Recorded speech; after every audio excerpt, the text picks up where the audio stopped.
Hi everyone, welcome. I'm down here in my wormery and I've got this little bag of, there's some pear, there's some potato peels, there's some lettuce leaves, I think even maybe some orange peel, perhaps even some other stuff thrown in there. Some stuff that I was going to use to feed the very newest of my systems. So if we're looking for the newest of my systems, down there is the wrong place to look. That's where all the oldest stuff is. The newest stuff, you got to kind of follow the breadcrumb trail all the way until you get back here. Further, come on, getting closer, warmer, here it is, beep, beep, beep. Here's the very newest of my systems. If you want to see the very oldest system, you got to go look all the way back there. So these little guys have been in service for 10 days now. I'm very curious to see how things are doing in here. I'm getting a lot of feedback on the number of worms that we thought we saw when we launched this system 10 days ago. I'm still working on averaging the numbers together. It's a pretty good significant size of worm population living in here, if we're correct. So I am curious to see how things are coming along in here. I'm going to get the system up on the bench and we're going to get them fed. Let's get to work. Slowly but surely, we're gradually diminishing and eventually going to completely do away with the identity of these worms. In the past, it had always been very easy to think of these worms because they were the worms that lived in the outdoor worm bag, the one that I had been calling version 4. And then later on, once the winter started becoming a little bit chilly, we decided outdoor was no longer the place for that worm bag to be, so it turned into an indoor worm bag, kind of losing that portion of its identity that made it an outdoor system. And then, eventually we wanted to migrate the worms, and doing so in a bag seemed impractical, so they no longer lived in a bag when we put them into a tub to facilitate their migration. So slowly but surely we chipped away at all the things that made them unique and interesting, and we now just have a bin full of worms. So now these, I've just got little bits and pieces of stuff. Like this here was part of the little partition wall that I created to help with the migration of the worms out of their finished castings.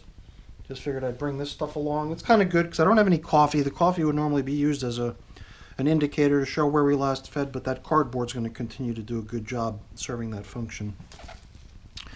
We did come in here right before loading the worms in, and we dropped in some, I think it was cabbage leaves, maybe it was lettuce, some sort of a leafy green, and I think that the food would have been placed right down the middle for them.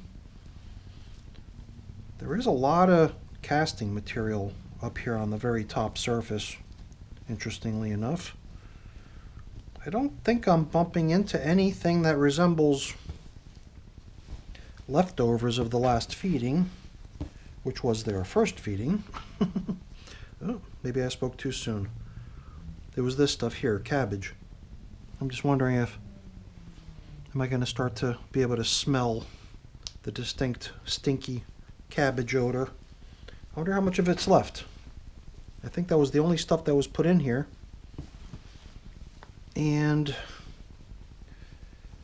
if the estimate on how many worms occupy this thing is true, I wouldn't be too surprised if they had gone ahead and just eaten the majority of it.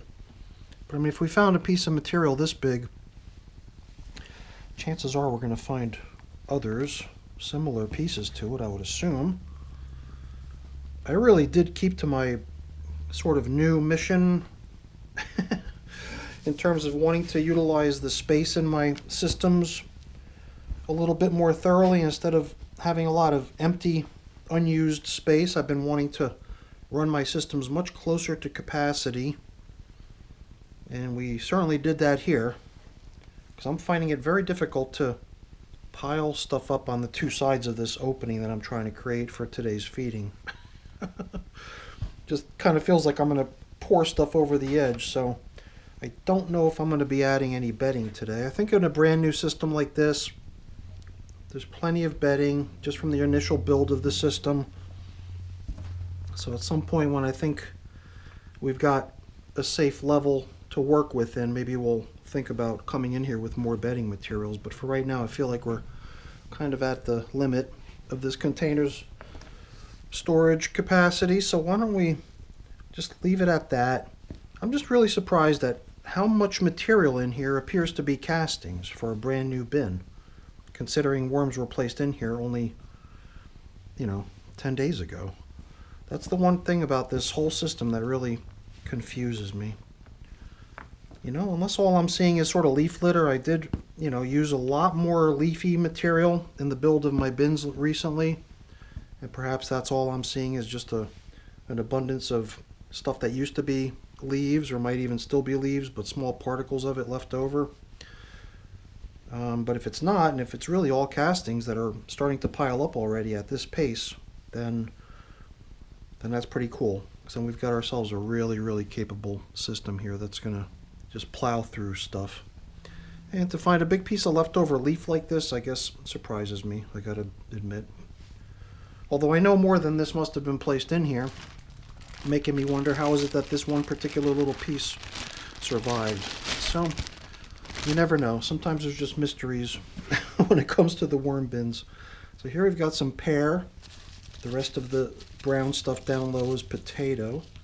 This is chunks of lettuce. All this stuff, since it was frozen, I think is going to just become really mushy and gooey as soon as it thaws out, and the worms are just going to go crazy for the stuff and gobble it up 1, 2, 3. So I've just got this sort of funny feeling that this feeding is just not going to last. It's not going to last very long at all. Probably come back in here in another week and find virtually no leftovers. So maybe they'll just keep chewing on the bedding material that makes up this system like they've been doing already. They've been doing a great job of it. So I figured before we close up shop, we're just going to sprinkle in a little bit of that pulverized eggshell, which is the grit that I use, and then this stuff I'm sprinkling in on top is my worm chow. So, not much more to be done here other than backfill, get ourselves back to a sort of sane level here where I don't feel like this stuff is just going to go pouring over the edge. You can see this system's got lots and lots of leftover materials here. Stem of a banana. I saw all kinds of other leftovers that must have come over from the previous system. I think I saw corn cobs. So the material in their old system was clearly not 100% broken down since they bought some leftovers with them. But here, I don't know. I'm not sure. We'll have to see what sort of stuff they end up getting fed. Sometimes a corn cob ends up in a worm bin, like this one right here, and months later, everything else surrounding it has been eaten and the corn cob, remains. Very unusual. Here's a little piece of peanut shells. That's the sort of thing that's going to stick around in a worm bin forever too. So cool to see a system so close to being at its limit as far as the storage capacity, especially for a system this young. So I'm just going to have to get accustomed to it. Usually I'll come in here with a bunch of bedding to supplement what's in there already. But here, I just didn't feel comfortable adding more because then we would have just really been pushing it too far, I think. I need room to, do what I do, which is excavate. And if I don't leave a little bit of space for that, then it'll just make things tricky. So we're going to try to keep things simple, easy to maintain. So I think these worms are doing great. I think the next time we check in, I'll probably have received the last of the comments about how many worms are thought to be occupying this bin, and then I'll average them all together and come up with some sort of an official worm count for this system. And it's coming together great. We got lots of feedback on that, so I'm looking forward to seeing what that turns out to be. But for now, I think we're done here. I've got a few things I got to take care of getting cleaned up and put away, but I'm not going to keep you around for that. That's boring. Before I go, really quick, let me just say thank you. Thank you so much for watching. Hopefully you enjoyed the video. If you did, as always, please don't forget to leave me a quick thumbs up before you go. That's always very much appreciated. And if you haven't done so already, please also consider subscribing to the channel. That's very much appreciated as well. All right, everyone. Thanks for watching. Have a great day. Bye now.